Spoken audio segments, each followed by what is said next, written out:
اعوذ باللہ من الشیطان الرجیم بسم اللہ الرحمن الرحیم وَيَسْأَلُونَكَ عَنِ الْمَحِيضِ قُلْ هُوَ أَذًى فَاعْتَزِلُوا النِّسَاءَ فِي الْمَحِيضِ صدق اللہ العظیم۔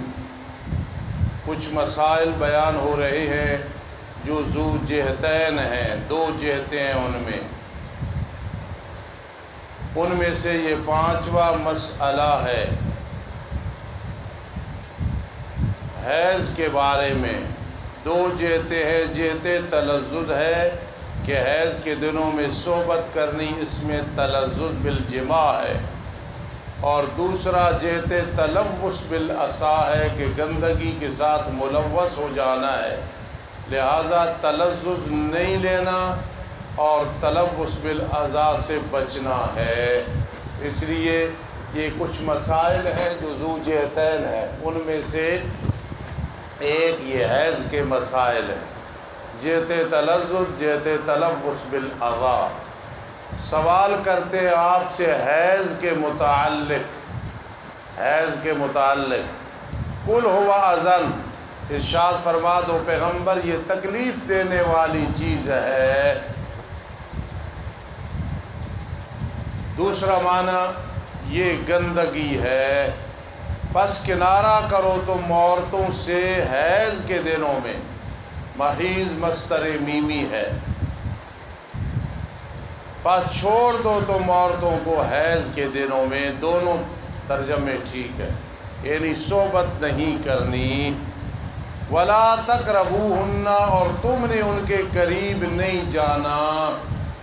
سوال پیدا ہوتا ہے کہ یہودی ان کا ذہن یہ تھا کہ جب عورت کو حیض شروع ہو جائے، نہ اس کے ساتھ کھانا ہے، نہ پینا ہے، نہ اٹھنا ہے، نہ بیٹھنا ہے۔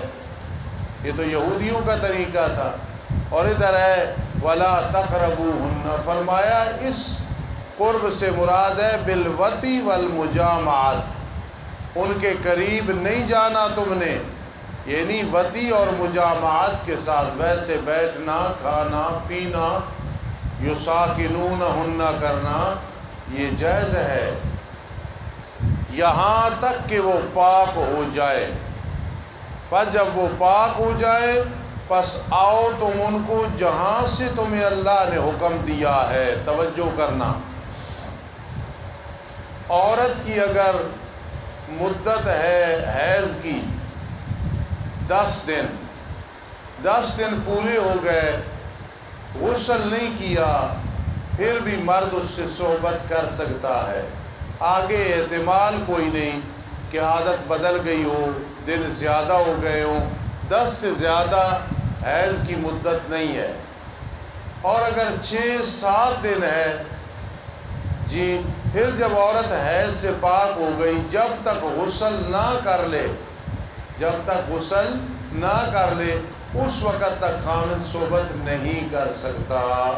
یہ مسئلہ ہے، یعنی اگر عادت کے مطابق خون بند ہو گیا، جب تک غسل نہ کرے خامد صحبت نہیں کر سکتا۔ اور اگر 10 دن ہے پھر وہ اس لیے اس سے آگے احتمال کوئی نہیں۔ یہ ساری چیزیں فقہ میں آپ نے پڑھی ہیں۔ اب 2 لفظ ہیں، یا تو عرنا یا طہرنا۔ یا تو عرنا سے مراد ہے ان کی وہ مدت پوری ہو گئی 10 دن، یا طہرنا سے مراد ہے کہ مدت نہیں ہے 10 دن، تھوڑے ہیں لیکن اس نے غسل کر لیا ہے۔ سمجھے؟ یا تو عرنا پاک ہو گئی یعنی پوری مدت ہو گئی، غسل کر لے تو بہت اولا ہے، نہ بھی کرے تو اب جائز ہے۔ لیکن آگے یطہرنا یہ اس وقت ہے کہ جس وقت اس کی عادت 6-7-8 دن 9 دن ہے، پھر وہ غسل کر کے پھر خامد صحبت کر سکے گا۔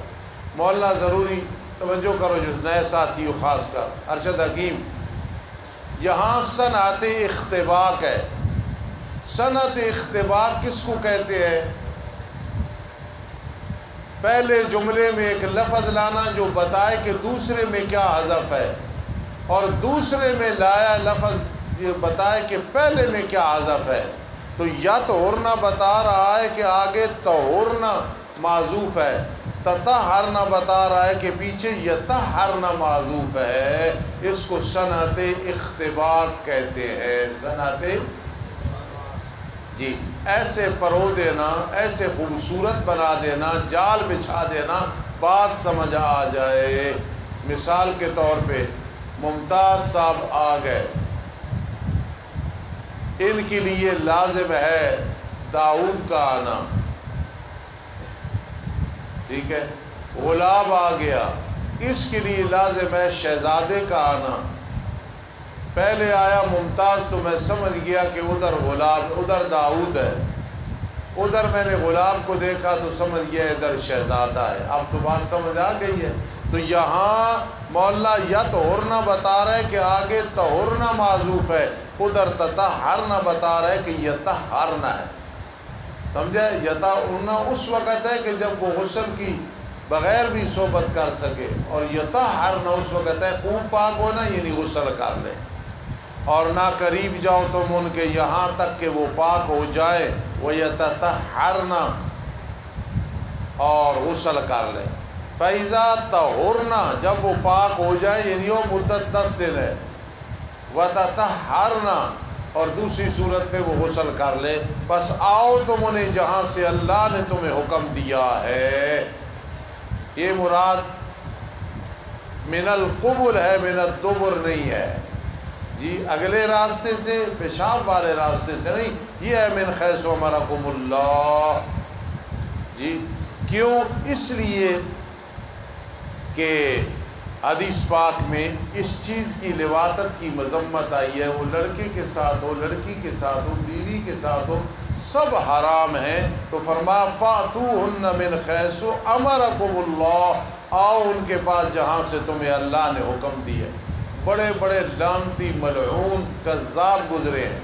کئی عبداللہ ابن عمر رضی اللہ تعالیٰ عنہ کی طرف اس بات کی طرف منسوب کرتے ہیں، سب غلط ہے۔ وہ ایسے پاک مزکہ مطہر لوگ تھے، وہ غلط تفسیر نہیں کر سکتے تھے۔ بے شک اللہ تعالیٰ محبت رکھتا ہے توبہ کرنے والوں کے ساتھ، اور محبت رکھتا ہے پاکی حاصل کرنے والوں کے ساتھ۔ نساؤکم حرث لکم، تمہاری بیویاں تمہاری کھیتی ہیں، بس آؤ تم اپنی کھیتی کو انا شئتم، انا شئتم، یہ انشاءاللہ میں نماز کے بعد بات سمجھاؤں گا۔ انا بمعنی کیفا، انا شئتم وقدموا لانفسکم، اور آگے بھیجو تم اپنی جانوں کے لیے نیک اعمال کرو۔ واتقوا اللہ، اللہ سے ڈرتے رہو، مناہی کا ارتکاب نہ کرنا، منع چیزوں کا ارتکاب نہ کرنا۔ وَاعْلَمُوا أَنَّكُمْ مُلَاقُوهُ، جان لو تم بے شک تم اللہ سے ملاقات کرنے والے ہو قیامت کے دن۔ اللہ حساب لے گا، جزا دے گا، سزا دے گا۔ وَبَشِّرِ الْمُؤْمِنِينَ، میرے پیارے پیغمبر آپ خوشخبری دے دیں مومنین کو۔ بشر میں جو ہے انت ضمیر ہے جی۔ وَلَا تَجْعَلُوا اللَّهَ عُرْضَةً لِأَيْمَانِكُمْ، جی، اور نہ بناؤ تم اللہ کو نشانہ اپنی قسموں کے لیے۔ اس میں بھی دو جہتیں ہیں، ایک جہت ہے کہ قسم اٹھانا، ایک جہت ہے کہ اس سے بچ کے رہنا، ہانس نہیں ہونا۔ اب مقصد یہ ہے اللہ کے نام کو آڑ نہ بناؤ، ایسے قسمیں اٹھاتے رہتے ہو، نہ بناؤ اللہ کے نام کو نشانہ اپنی قسموں کے لیے، یہ کہ تم نیکی کرو اور تم گناہ سے بچو اور لوگوں میں صلح کراؤ۔ یعنی ایسی قسم نہ اٹھاؤ میں اب والدہ کی خدمت نہیں کروں گا، میں اب مدرسے کی خدمت نہیں کروں گا، میں اب اپنے چچا سے نہیں بولوں گا، میں اپنی بہن سے نہیں بولوں گا، یہ نہ کہو۔ وَتَتَّقُوا، میں بھی بھلا گناہ اس سے نہیں بچوں گا، میں لوگوں کے درمیان صلح نہیں، یہ قسمیں نہ اٹھاؤ، اللہ کے نام کو نشانہ نہ بناؤ۔ جو کر لیا ہے نا کفارہ دے دو اور حانس ہو جاؤ، نیکی سے نہ روکو۔ واللہ سمیع لأقوالکم علیم لأحوالکم، میرے استاد جی فرماتے سمیع لأقوالکم علیم لأحوالکم، اللہ خوب سننے والا ہے تمہارے اقوال کو، خوب جاننے والا ہے تمہارے احوال کو۔ لا یؤاخذکم اللہ باللغو فی ایمانکم، اب قسموں کا ذکر آ گیا۔ کیونکہ پہلے قسم کا ذکر ہے، اب یہ قسم کا ذکر آ گیا۔ لا یؤاخذکم اللہ باللغو فی ایمانکم، اللہ تعالیٰ تمہاری گرفت نہیں کرتا بسبب لغوا کے تمہاری قسموں میں۔ امام شافعی رحمہ اللہ کے نزدیک یمین لغو یہ ہے بغیر ارادے کے زبان سے آ جائے، لا واللہ بل واللہ واللہ واللہ، یہ لغو ہے۔ احناف کے نزدیک یہ ہے سابقہ زندگی کی کو قسم اٹھا دینا، گمان یہ ہو کہ یہ ایسے ہے اور اس طرح نہ ہو، لیکن اس نے جھوٹ نہیں بولا، غلبہ گمان پہ قسم اٹھا لی ہے، یہ لغو ہوگی۔ اللہ تمہاری گرفت نہیں کرے گا بسبب لغوا کے تمہاری قسموں میں، یہ یمین لغو ہے۔ اور لیکن گرفت کرے گا تمہاری بسبب اس کی کہ کمایا تمہارے دلوں نے۔ سابقہ جھوٹی قسم اٹھانی گناہ ہے، کفارہ نہیں۔ آئندہ کی اٹھائی اور اس میں عارض ہو گیا، اس میں کفارہ ہے، 10 مسکینوں کو صبح و شام کھانا کھلانا یا 3 روزے رکھنے۔ خدا نخواستہ یہ نہ کر سکے تو پھر توبہ و استغفار کرنا، لیکن تمہاری گرفت کرے گا بسبب اس کی کہ کمایا تمہارے دلوں نے۔ واللہ غفور حلیم، اللہ بڑا بخشش کرنے والا ہے، معافی مانگ لو کفارہ دے دو۔ حلیم حوصلے والا ہے، وہ گرفت دیر سے کرتا ہے، بعض اوقات جلدی بھی کر لیتا ہے، اس کے علم سے ناجائز فائدہ نہ اٹھاؤ۔ واللہ غفور حلیم اسمیت الجملہ ہے، اس میں استمرار دیمار ہے، استمرار ہے اور دوام ہے۔ میرے عزیزو آج سبق نہایت مشکل ہے، ذرا پوری توجہ سے بعد میں بیٹھنا ہوگا، آگے طلاق کے مسائل ہیں انشاءاللہ۔ ربنا تقبل منا الرجیم بسم اللہ الرحمن الرحیم۔ مولانا الوانی کچھ تشریح چاہتے ہیں تو وہ میں اب کرنے لگا ہوں۔ نمازی بیٹھے تھے، کچھ چیزیں رہ گئی تھی۔ نساؤکم حرث لکم، تمہاری بیویاں تمہاری کھیتی ہیں۔ نعمان صاحب کی زمین ہو، کھیتی باڑی کرتے ہوں، جائیں تو کتنے نخرے ٹکرے کے ساتھ میں اپنی کھیتی میں آیا ہوں، دیکھے ہریالی ہے، کتنی پیاری لگ رہی ہے، تو فرمایا یہ تمہاری بیویاں تمہاری کھیتی ہیں۔ کون؟ بٹھا دو، بند کر دو۔ نساؤکم حرث لکم،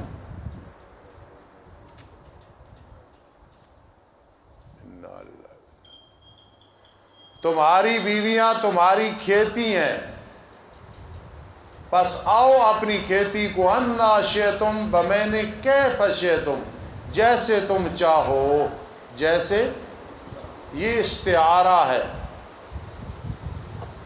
کیسے؟ یہودیوں کا ذہن یہ تھا، مسئلے میں شرم نہیں کرنی، کہ جو اپنی بیوی کے ساتھ صحبت کرے اور دوسری سائڈ سے کرے اور کرے بھی صحیح شرعی طریقے سے، یہاں سے بچہ پیدا ہوتا ہے تو اس کی اولاد بھینگی پیدا ہوتی ہے۔ یہ یہودیوں کا ذہن تھا۔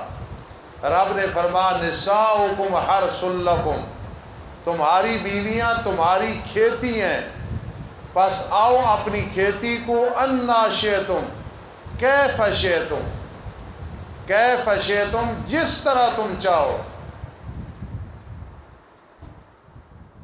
لائٹ کوئی نہیں؟ اچھا کوئی نہیں، تسی ہوں آ کے بیٹھ جاؤ، کچھ نہیں ہونا۔ تمہاری بیویاں تمہاری کھیتی ہیں، پس آؤ تم اپنی کھیتی کو انا شئتم بمعنی کیف شئتم، جس طرح تم چاہو۔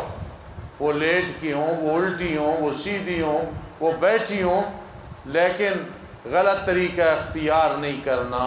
صرف میں نے مسئلے میں شرم نہیں کیا، شرم آ رہی تھی، میں نے آپ کو بات سمجھا دی۔ انا شئتم بمعنی کیف شئتم، جس طرح تم چاہو۔ للذین یولون من نسائہم تربص 4 اشہر، پہلے عام قسم کا ذکر ہے، اب خاص قسم کا ذکر ہے۔ اگر کوئی کہے استاد جی قسم کا ذکر کیوں آیا ہے حیض کے ساتھ، فرما حیض میں اللہ کی طرف سے ایک ممانعت ہے، خیال کرنا ورنہ سخت گناہگار ہوگے۔ اور ایک ممانعت تمہاری زبان سے نکلتی ہے یعنی قسم، اس کا بھی خیال کرنا.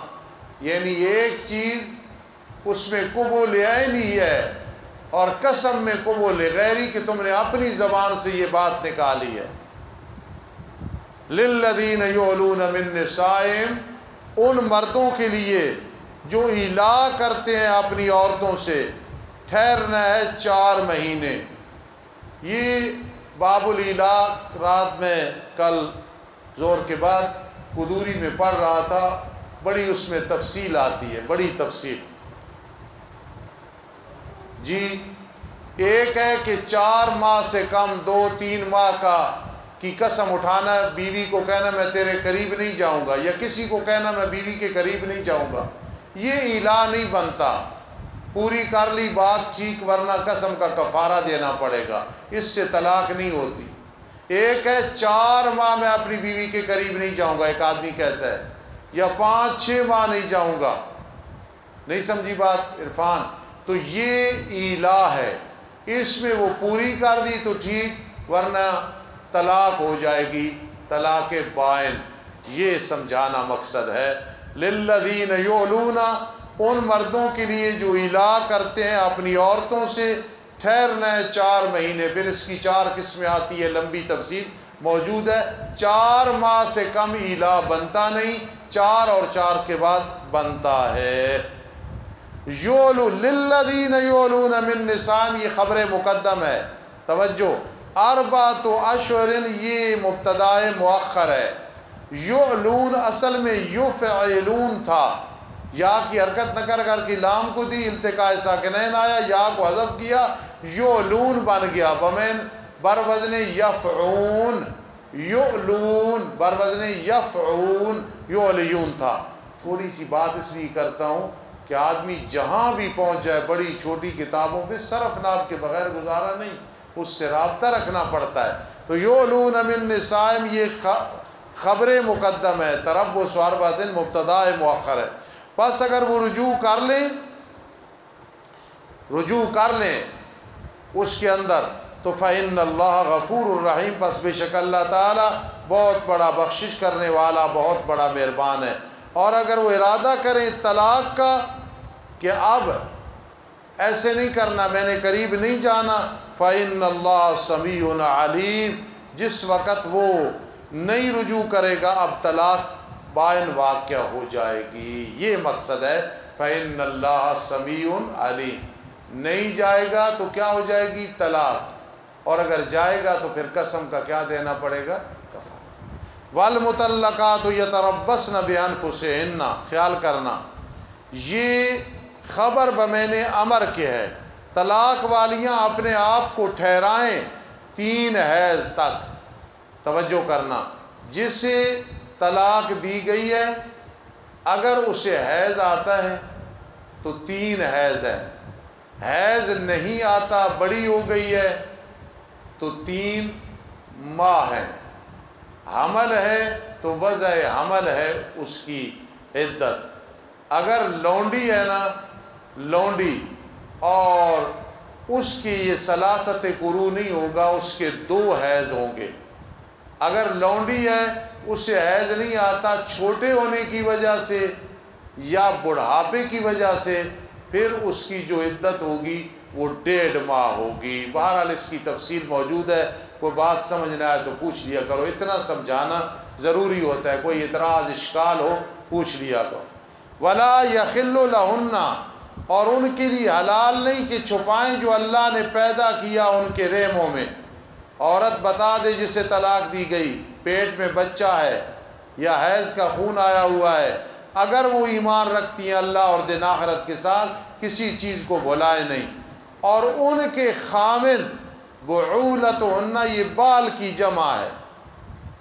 جی یہ تا آئی ہے جمع کی تانیث کے لیے جمع بن گئی. وبعولتہن، ان عورتوں کے خامد زیادہ حقدار ہیں ساتھ ان کے لوٹانے کے، اس میں اگر وہ ارادہ اصلاح کا کریں.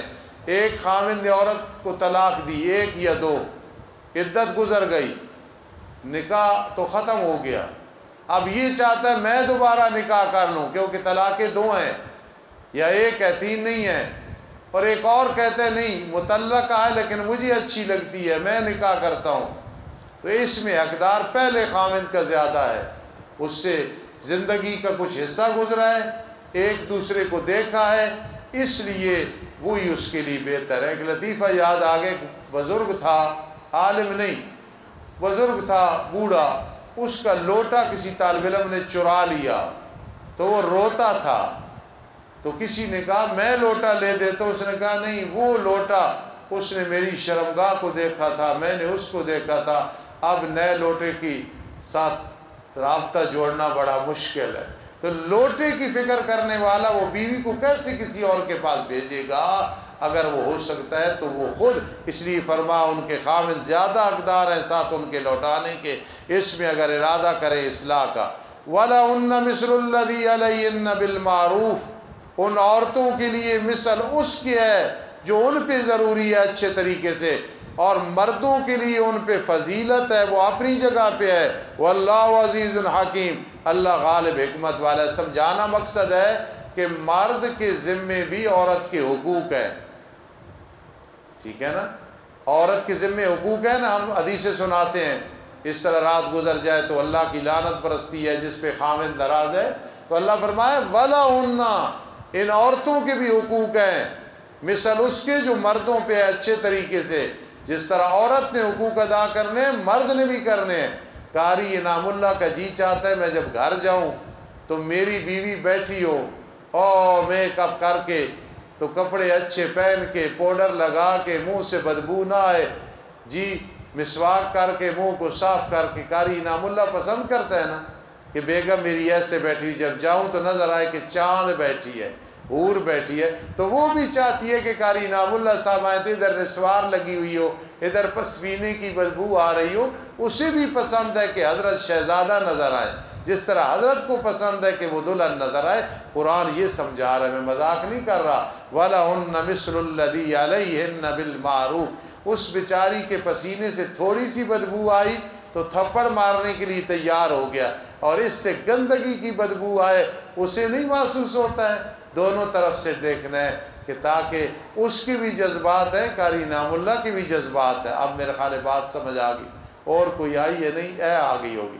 اور ان کے لیے مثل اس کے ہے جو ان پہ لازم ہے اچھے طریقے سے۔ وَلِلرِّجَالِ عَلَيْهِنَّ دَرَجَةٌ، لیکن مردوں کی پھر بھی فضیلت ہے، حقوق اپنی جگہ ہے، مردوں کی فضیلت ہے، مردوں کے لیے ان پہ درجہ ہے۔ وَاللَّهُ عَزِيزٌ حَكِيمٌ، اللہ پاک غالب حکمت والا ہے۔ توجہ کرنا میرے عزیزوں، بہت مشکل سبق ہے، اور کل پھر اسی سبق پہ الطلاق مرتان پہ پڑھائیں گے، ذرا سستی سے نہ بیٹھیں۔ الطلاق مرتان، پہلے سمجھ لیں، میرے ملوالی والے استاد فرماتے تھے کہ نکاح کہتے ہیں، فرماتے تھے نکاح کہتے ہیں گڑ مارنی، اور طلاق کہتے ہیں اس گڑھ کو اور گرہ کو کھول دینا۔ نکاح میں کیا ہے؟ یہ گرہ لگانی ایسے، اور طلاق میں اس گرہ کو کھول دے۔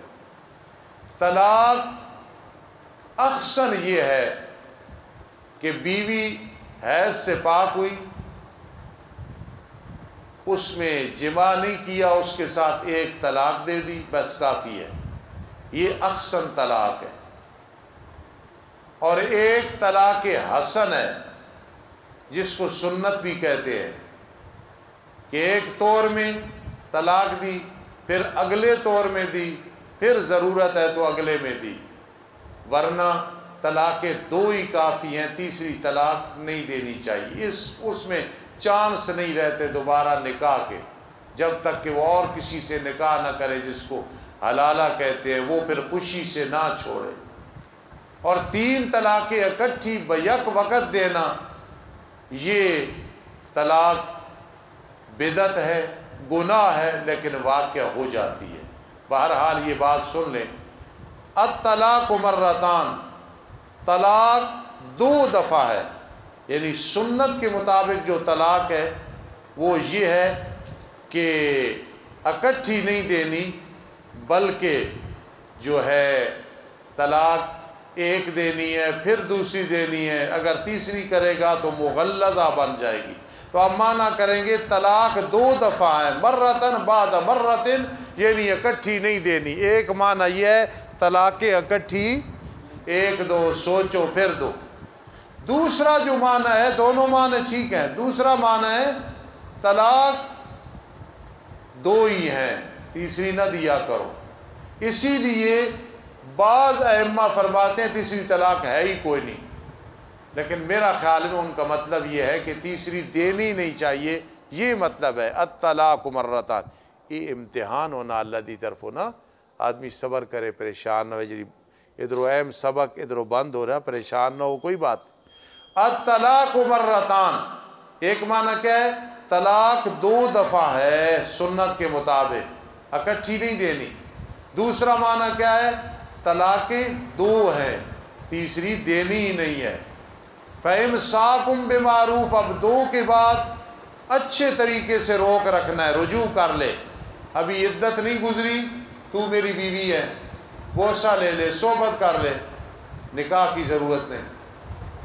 اگر عدت گزر گئی پھر طلاق ہو جائے گی، پھر 2 ہے تو 2 ہو جائیں گی، 1 ہے تو 1، اب نکاح ہوگی عدت کے بعد۔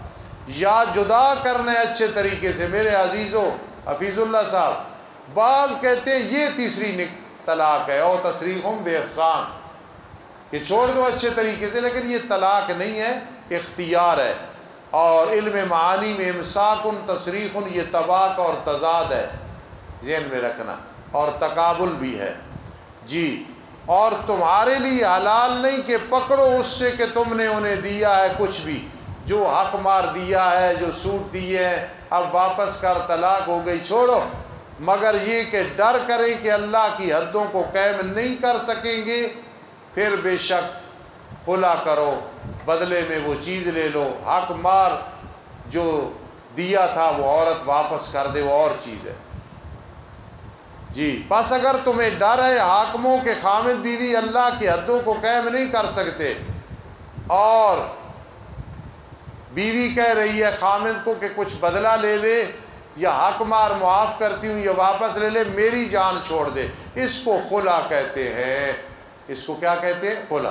بس اگر تمہیں ڈر ہے کہ نہیں قائم کر سکیں گے وہ اللہ کی حدوں کو، پھر کوئی گناہ نہیں ان دونوں پہ، جو عورت فدیہ دے دے مال کا، مرد لے لے کوئی حرج نہیں، عورت دے دے اس پہ کوئی گناہ نہیں۔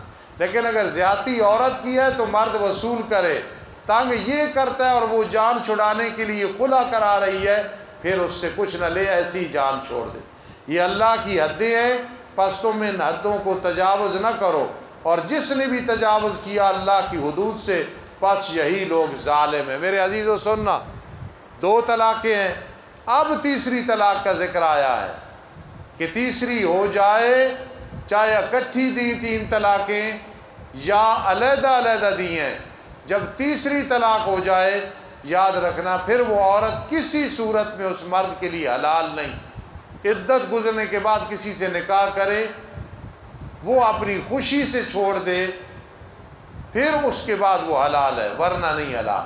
اب فرمایا پس اگر طلاق دے خامن 2 طلاقوں کے بعد تیسری، چاہے مال لے کے خلا، چاہے بغیر مال کے، پھر یہ حلال نہیں عورت اس متعلق کے لیے جس نے 3 طلاقیں دی ہیں بعد ان 3 طلاقوں کے، یہاں تک کہ یہ عورت نکاح کرے خامن سے جو سوا پہلے کے ہے۔ صرف نکاح سے بات نہیں بنے گی، وہ مرد صحبت کرے، تفصیل موجود ہے فقہ کے اندر، کیونکہ تنکیح سے مراد صحبت ہے، زوجن سے مراد نکاح ثابت ہو رہا ہے، یہاں تک کہ نکاح کرے وہ عورت زوجن غیرہ، خامد کے ساتھ جو سوا اس کے ہے۔ یہ حدیث میں تشریح آتی ہے، جب تک صحبت نہ کرائیں اس وقت وہ پہلے خامد کے لیے حلال نہیں ہے۔ تو 2 طلاقوں کے بعد فَإِن طَلَّقَهَا، تیسری طلاق کا ذکر ہو رہا ہے، فَإِن طَلَّقَهَا سے تیسری طلاق ہے، تو معلوم ہوا طلاق 2 سے زیادہ نہیں دینی چاہیے۔ دیکھو نا، الطلاق مرتان، کتنے بعد میں فرما فَإِن طَلَّقَهَا، تو معلوم ہوا 2 دیے نا، سوچے سمجھے، ابھی تیسری نہ دے، کیونکہ بعد میں فرما فَإِن طَلَّقَهَا۔ بہرحال اس پہ ابھی اور سبق ہوگا انشاءاللہ کل۔